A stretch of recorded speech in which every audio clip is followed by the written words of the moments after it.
تفتكري ايه مخليكي لغاية دلوقتي محلك سر، ولا عارفة تحوشي ولا تشيلي قرش؟ والكل من حواليكي عمال يحوش، يشتري بيوت ويشتري اراضي ويشتري ذهب ويحوشوا فلوس ويعملوا كل حاجة نفسهم فيها، وانتي واقفة زي ما انتي.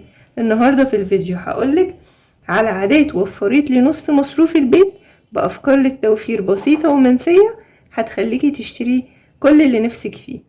عايزة تشتري دهب، تشتري شقة، تشتري أرض، هتحوشي فلوس كتير. هقولك النهاردة على 15 فكرة للتوفير من مصروف البيت. لو أول مرة بتشوفيني فأنا أمنية علي ودي قناتي. ما تنسيش اللايك والشير والاشتراك في القناة وتفعلي الجرس على الكل عشان يوصلك كل جديد.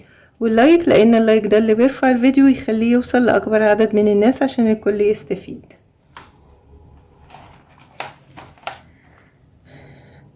أول فكرة معايا طبعا الصدقة. أخدتي مصروف البيت أو قبضتي المرتب أول معاش، أول حاجة تعمليها الصدقة. لو حتى ب10 جنيه، لو ب20، لو ب50، لو بطبق أكل من عندك، لو اشتريتي باكو بسكوت واديتيه لحد، اشتريتي سندوتش فول واديتيه لحد. اوعي تقولي ان الصدقة عشان مصروفي قليل ان هي هتبوظ لي الميزانية. لا لا لا، بالعكس، ده هي اللي هتباركلك في الميزانية. تاني حاجة، احنا لسه ماسكين مصروف البيت، الادخار قبل الشراء. الادخار قبل ما تصرفي اي حاجة. الفكرة دي حلوة جدا وعملنا بيها فيديو قبل كده، انك تحوشي الاول قبل ما تعملي اي حاجة. طلعي مثلا، ولنفرض دول 3000 جنيه، هتطلعي 10%. الادخار طلعتي 300 جنيه، يبقى الصدقة والادخار قبل الشراء. لو مثلا بتاخدي 6000 جنيه وهتطلعي 10%، هيبقوا 600 جنيه. واجيب بقى برطمان او ظرف واشيلهم فيه. وطبعا احنا عملنا التحويش ده قبل كده، الادخار قبل كده في فيديوهات كتير.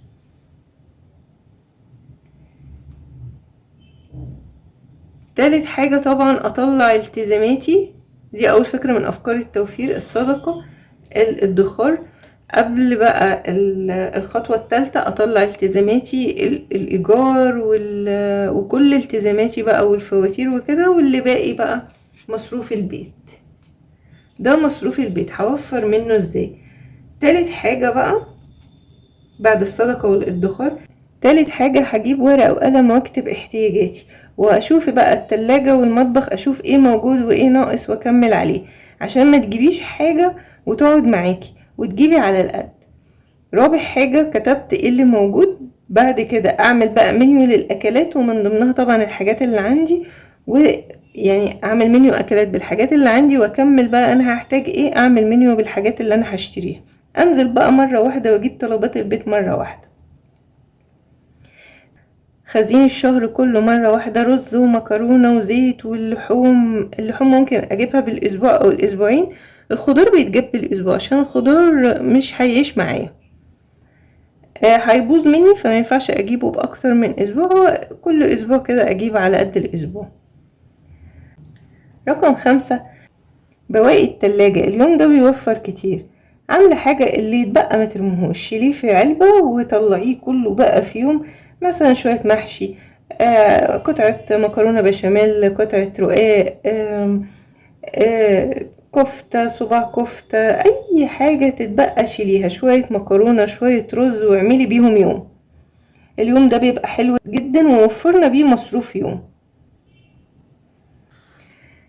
رقم 6 بقى، الغي الشراء من بره. ستريبس وبرجر وبانيه والكريب والبيتزا والحاجات دي اعملها في البيت. ولو مش بعرف اعملها، قنوات مليانة وصفات، شوفي وتعلمي وهتبقي مبسوطة من نفسك وهتلاقيها موفرة جدا، والبيت كله هياكل بتمن وجبة. رقم 7، الغي الخروجات المكلفة. ان انا اخرج مع حد. الخروجات المكلفة اولا اللي هي الكافيهات والحاجات دي، ثانيا اللي هي اخرج مع حد، اي حد نازل يشتري حاجاته، احتياجاته وميزانية بيته غير ميزانية بيتي، ما ينفعش انزل معاه. لان هيبقى النتيجة ان انا هشوف ميزانيتهم وانا مش قادرة اشتري زيهم، هوصل لعدم الرضا. واحنا قلنا ان اهم حاجة طبعا الرضا. الرضا بيخليكي كل حاجة سهلة وسلسة، وكل حاجة بتبقى مظبوطة وراضية بميزانيتك وراضية بحياتك. فالرضا ده اللي بيوصلنا للسلام النفسي. مينفعش ميزانية مامتي او اختي تبقى اعلى من ميزانيتي وانزل اشتري معاهم، هرجع طبعا زهقانة. رقم 8، الغي العروض او اشتريها بالعقل. يعني مينفعش يقولولي مثلا اشتري 3 حاجة ساقعة وعليهم الرابعة هدية. انا اصلا بعمل عصاير في البيت، ليه اروح اشتري حاجة ساقعة؟ مثلا انا بعمل الطماطم صلصة، ليه اروح اشتري صلصة جاهزة؟ لو مثلا 5 وخد السادس هدية، ليه؟ ما انا بعمل في البيت. فالشراء يبقى بعقل، واشتري العروض اللي هي صفقات بالنسبة لي، اللي هي حاجة انا بستهلكها وبستخدمها بس موجودة في العرض بالنسبة لي صفقة، في الحالة دي اشتري. يبقى الشراء من العروض يبقى بالعقل. رقم 9،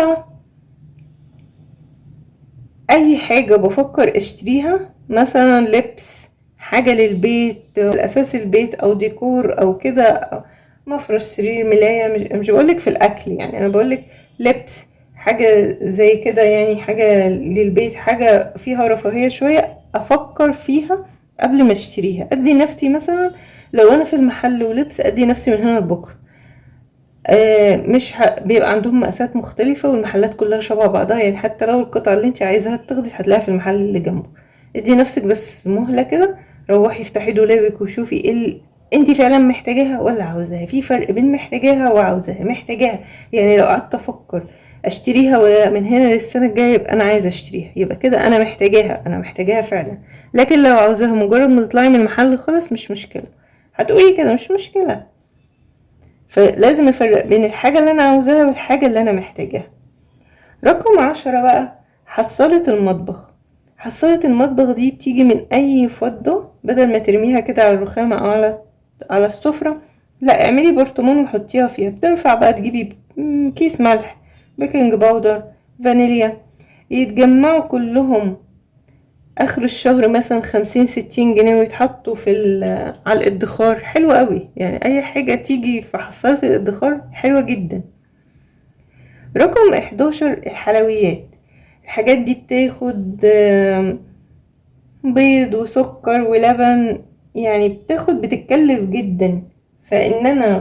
احنا قلنا طبعا مشتريش الحاجات دي من بره، نعملها بس يعني مرة في الاسبوعين، كل اسبوعين، وخلي كل اسبوع فاكهة.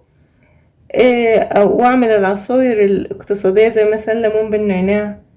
الحاجات البسيطة دي، بلاش بقى اجري ورا كل يوم صينية كيكة وصينية بسبوسة ومش عارف ايه. هبص الاقي نفسي مش ملاحقة في السمنة ومش ملاحقة في السكر، والحاجات دي غالية جدا، غير ان هي بتتخن. فبالراحة كده في الحلويات. رقم 12، استخدم البدايل. اي حاجة ليها بديل ارخص، مثلا الصابون السائل، في عبوات كده جاهزة، في السايب بداله، في فرق كبير جدا في السعر. ومسحوق الغسيل، في مسحوق كده 2 كيلو، كنت جبته من فترة، كنت جبته من اسبوعين كده، 2 كيلو ب75 جنيه. حلو قوي للغسالات العادية وريحته جميلة جدا. في بقى الكلور السايب والديتول السايب والحاجات دي اوفر كتير، بدل ما تجيبي الحاجة من الشركات او تجيبي الجراكن الكبيرة اللي هي تتفضى في 8 و6 لتر. طبعا اساسا هم محلات المنظفات بيجيبوا الجراكن دي ويبيعوها لنا. فانتي لو ميزانيتك تسمح انك تجيبي الجركن الكبير وتعمليه، تفرغيه انتي وتظبطيه بقى على عدد اللترات اللي مكتوب عليه، هاتيه واعمليه، اوفر كتير جدا جدا جدا. رقم 13، اعمل بقى الاكلات الموفرة، مثلا ربع كيلو لحمة مفرومة، اعمل كفتة رز، اعمل كفتة داود باشا، اعمل بشاميل. الحاجات دي بتفرق كتير جدا جدا. رقم 14، لما انزل اشتري بلاش الاطفال. لو نزلتي ومعاكي اطفال هتشتري حاجات ملهاش لازمة. انت ممكن ما تشتريش اللي انت عايزاه وتشتري الطلبات الغريبة اللي بيطلبوها دي. وطبعا لازم نبقى واكلين، انت نفسك تبقي واكلة كويس جدا قبل ما تنزلي، لانك لو نزلتي وانت جعانة هتشتري وجبات جاهزة، وهتشتري حاجات، كل حاجة عينيكي هتيجي عليها انت عايزاها لانك جعانة، مش لان بيتك محتاجها. والشراء الاونلاين لازم اتريث فيه كويس جدا جدا جدا. رقم 15 نظرية اللا شراء. ان انا اقرر النهاردة ان انا مش هشتري حاجة وهشيل مصروف البيت، وادور بقى عندي في التلاجة عندي شوية عدس وشوية رز اعمل كشري معاهم بطاطس محمرة، لو في بيض تمام، عندي شوية مكرونة، وحتى لو ما عنديش صوص اعمل مكرونة محمرة مع شوية بطاطس، عندي كيس خلطة محشي، وعندي رز وكيس ورق عنب تمام، لقيت كام فلفلاية كده في درج التلاجة اخدهم اكمل بيهم المحشي. نظرية اللا شراء في الحالة دي انا كده وفرت مصروف اليوم. لو عملت نظرية لا شراء 4 ايام في الشهر، يعني كل اسبوع يوم، فانا وفرت 400 جنيه. لو مصروفي في اليوم 100 جنيه انا وفرت 400 جنيه. نظرية اللا شراء دي لما كل اللي جربها شكر فيها جدا وحلوة جدا وموفرة، كده انا وفرت 400 جنيه. لو طبقتها بس مرة واحدة في الاسبوع هاخدهم يا اوسع بيهم على نفسي الشهر اللي جاي، يا احطهم مع فلوس الادخار. ما تنسوش تقولولي رأيكم في التعليقات، وما تنسوش اللايك والشير والاشتراك في القناة، وتفعلوا الجرس على الكل عشان يوصلكم كل جديد. مع السلامة.